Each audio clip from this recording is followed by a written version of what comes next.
ብድር ይፈልጋሉ። ድጋፍ ጋር በዋናነት 3 ዋና የብድር አይነቶችን እንሰጣለን። የመጀመሪያው ንግድ ለሚጀምሩ ወይም ደግሞ ንግዳቸውን ማስፋፋት ለሚፈልጉ ከ10 ሺህ ብር ጀምሮ እስከ 6 ሚሊዮን ብር የብድር አገልግሎት እንሰጣለን።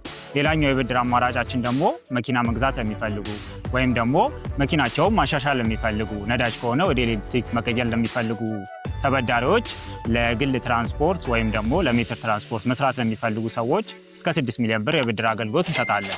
እንዲሁም ደግሞ ለጭነት ተሽከርካሪ ደግሞ ብድር እስከ 12 ሚሊዮን ብር የብድር አገልግሎት እንሰጣለን። እንዲሁም ለሶስተኛው የብድር አማራጫችን ቤት ግዢ ወይም ደግሞ ለቤት እድሳት እስከ 30 ሚሊዮን የብድር አገልግሎት እንሰጣለን። እነዚህን ብድሮች ለማግኘት ወደ ተቋማችን በመምጣት የአገልግሎቱ ተጠቃሚ መሆን ይችላሉ። በትጋት ወደ ስኬት